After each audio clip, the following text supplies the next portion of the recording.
So yes, then I finally want to make a video about my small heating system. The emphasis is on small because of course I was quite limited in height with this buffer tank with 600 liters, and the width of the door from the entrance at that time I couldn't get in any wider even without insulation, so I was minimized to 600 liters and couldn't take 800 or 1000 liters as my plan was. As you can see, there is not much space here. Here is the PV storage and inverter. There is the expansion vessel with 100 liters. And yes, then the sub-distribution swivels over. Here the centerpiece is of course the bit pot, which I have to say again, I insulated it again, and all around actually, as far as here on the outside at the places where there is nothing with metal with 32 millimeters of armor flex, and here the space between this sheet and the actual tub again with 10 millimeters of armor flex, which saved me considerable heat losses. So in the first winter I didn't have that, or at least at the beginning of the first winter I didn't have it, and that was the problem here in this room. It was around 30 degrees, and of course you don't want the heating room to be 30 degrees. In the summer it would have been even worse because of the inverter and PV storage, so I had to do something. That's why I insulated everything, just like the hoses that go over there are all with, I think, 20 millimeters of Amorflex, which was what the thickest pipe has given here in diameter. The hot, of course. What's in here I'll show you in the next photo. Up here there are still the 3 old power supplies from the previous S9 miners that were in there. They will be dismantled soon. I actually just left them on so that I can count on them, because if there would have been a huge hole now and just a small switch attached here, everyone would have thought, what's going on? Yes. Then the sockets here are each individually fused with 16 amps, each well distributed with 3 phases, of course, each extra fuse and fuse box. Then the general home switch for the home. Yes, here is the transition, so you have to explain it a bit. Down here the hot water from Bitpot is pumped high. Here's another little expansion vessel for this area. That's just very small. With 8 liters we basically have the pump that pumps this. Here is an electric 3-way valve which decides whether it goes into the buffer tank or when the temperatures are reached. I'll show you that later briefly in the home assistant. Then of course it switches over, is diverted, then goes virtually down here via the pump. It almost goes out to the pool. The whole story, or I always say pool, so it should be a pool. There are currently only 130,100 liter water bags. And yes, they are currently being used in the summer, or have been used now in the last days of autumn. So it is completely normal. The safety groups here. Here we basically have the heating pump, the safety group at the top for the entire memory, and over here at the back. You can already see it with cold and warm, so the cold water basically comes down here. And logically, I don't need to explain to you, then this is actually my model. Then in the middle it is then pumped up. The water comes out here.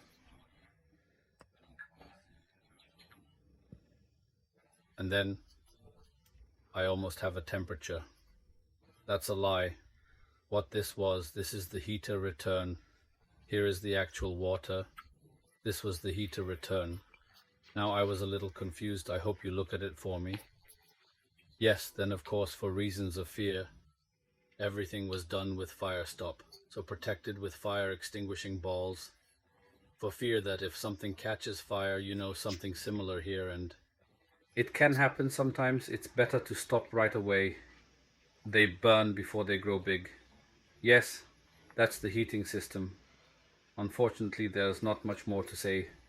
Everything else, I'll say the top down here. I took it for the simple reason there are 66 liters of oil in it, and if at some point the bitpot should leak for unknown reasons, a little over 80 liters will fit in the tub down here.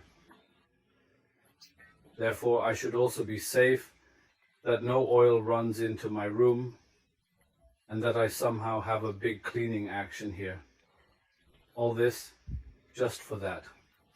Furthermore, we'll meet right at the computer, I would say the Home Assistant, and until then, happy morning. So now, of course, again,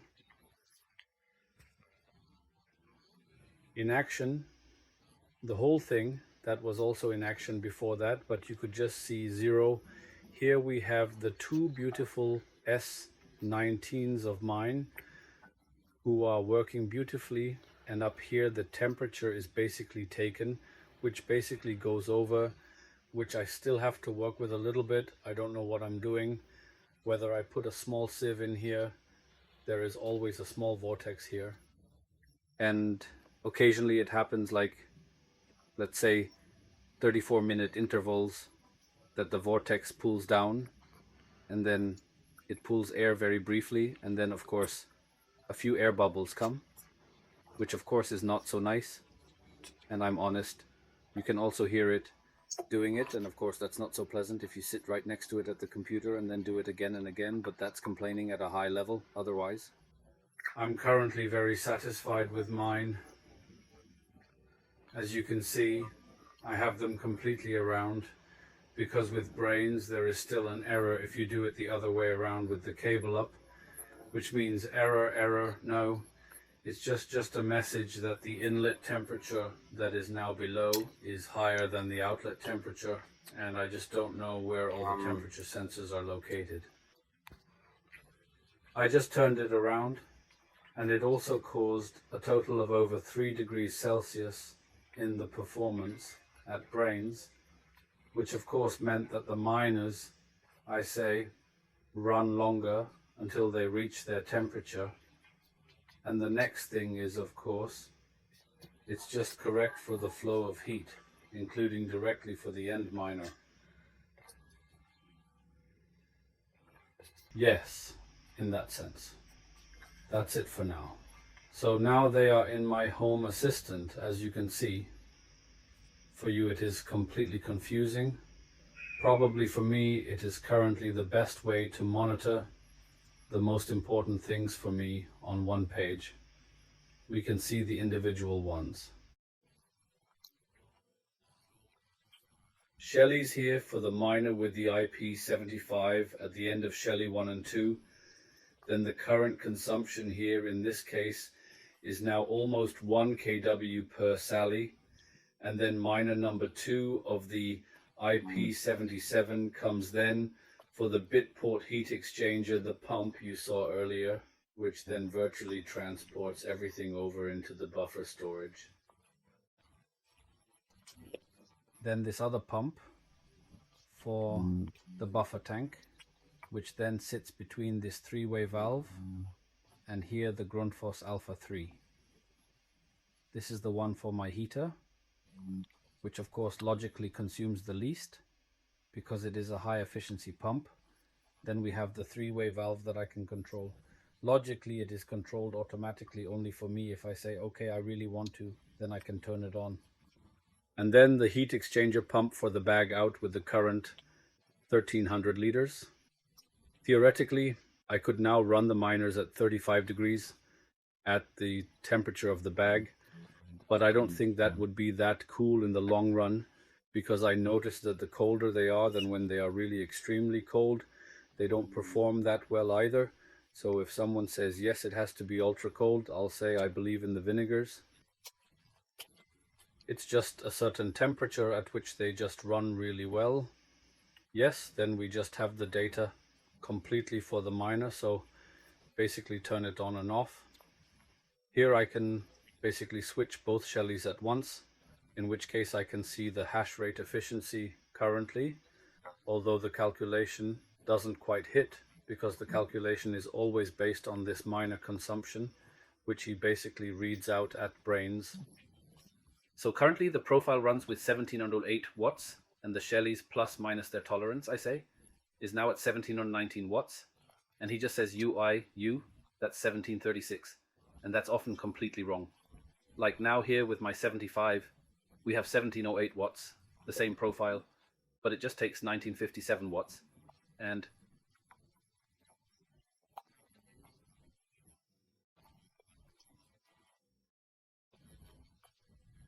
actually it's 1910. However you want to take it, you will of course still see the same phenomenon with the drilling temperatures, no matter how hot the soup really is here. So the soup is current at the top, as you can see, at 63.6 degrees. And the thing is simple. I believe more in the drilling temperature with the 69 degrees, due to the heat, of course, the chips and so on. But I don't think the chip temperature displayed is correct, because it is always exactly 15 degrees. So if something changes here from 69, then here it is automatically spread to 84 and 15 degrees. It always doesn't matter what. If it now goes down here to 67.5, then it will be different up here too. So that's really crazy. I haven't quite figured out what it is yet. Yes, then stop my different profiles, which of course I can also switch myself. Currently it's just like that. The automation for the winter. So there are two automations, the winter automation, the summer automation. In winter automation, I'm only explicitly concerned with the hot water temperature that I want to achieve. And that's how it is when the water temperature falls below 53 degrees and the miners should be out. Both miners go on. And then first on the profile with 378 watts.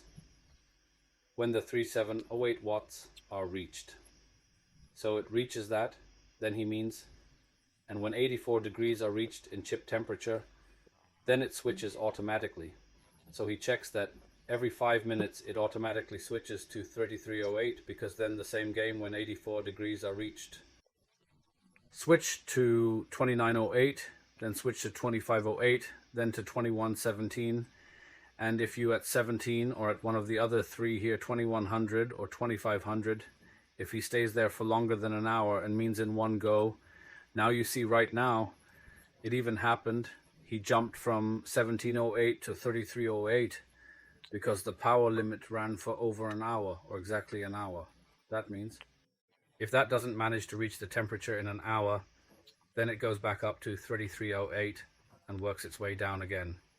It actually does the whole thing until it has reached the right temperature here on the chip, i.e. where it should then switch off, and it is queried whether the hot water temperature is at least over 55 degrees.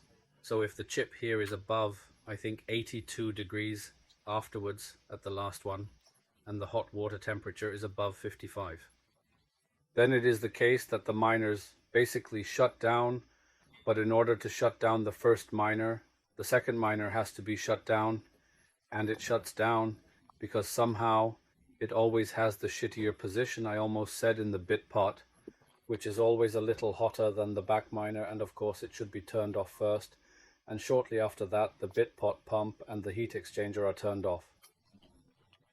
Yes, otherwise just the data that I can always read. Bit pot at the top, the liquid 62.7. The bit pot at the bottom temperature, that's no longer true.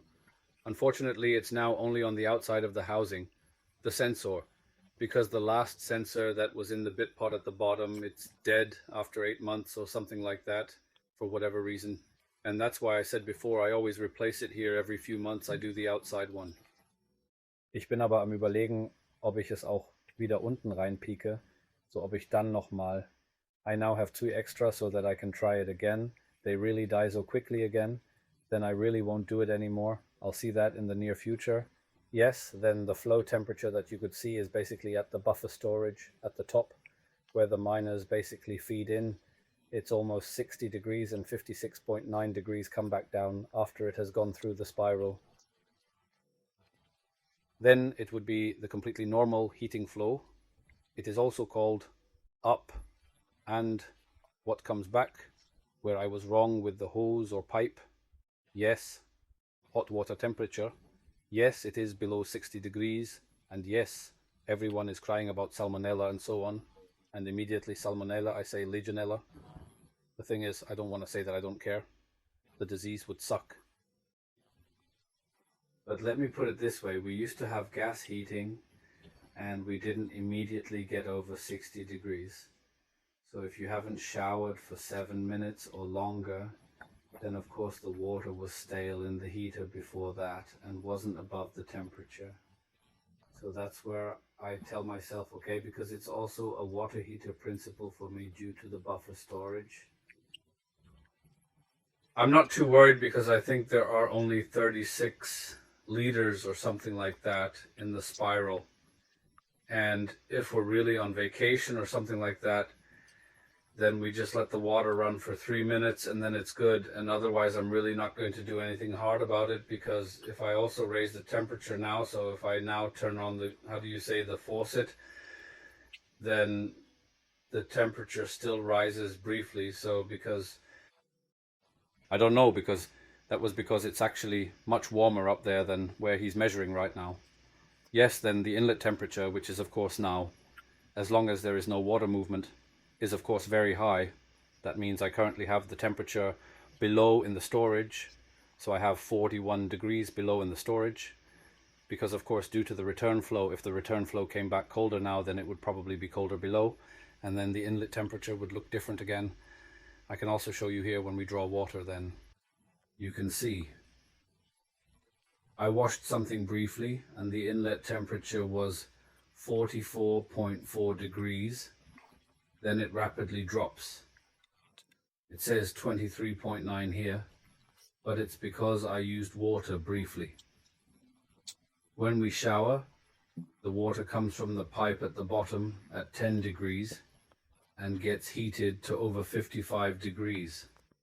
And you can easily shower for a quarter of an hour or longer without any problems.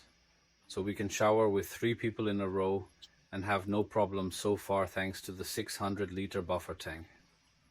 Yes, well, then again, just for me, the boiler room temperature is measured at a height of about 1 meter, and yes, I always have it nice and chubby when I'm at the computer, so I tend to freeze inside in our house where it's 21 degrees. When out here, i.e. out here, it's always between 22-23 degrees in summer, logically a little higher, but there's also a small air conditioning system here. That's not the problem. Yes, then current construction site, for me, of course I want to spruce up the whole thing. I wanted to do it similarly, like, how do you say, because I'll show you a picture of how I wanted to build it. I'll show it right next to what I'll show you now. And so this is just a try for me to see how I can do this, that I can display the temperatures and something like that for the respective boards here, or bitpot top and bitpot bottom temperature and so on, and immediately. Because I practiced or played around for myself the other night a little bit how I can do that, but what I showed you is now here. If it was something that I could imagine how I would like to do it, and maybe even animate it, or something that you can see the directions of the rivers and so on, I would quite like that. And yes, that is the current plan. I hope I was able to help you a little with what you are interested in, automation and so on. If you have any questions and stuff like that, then of course you are always welcome to ask the questions either via Telegram or of course also via X or elsewhere, Discord. Anyone who knows me somewhere anyway. And yes, I'm always open to talking about it. And otherwise, in this sense, I thank you for watching.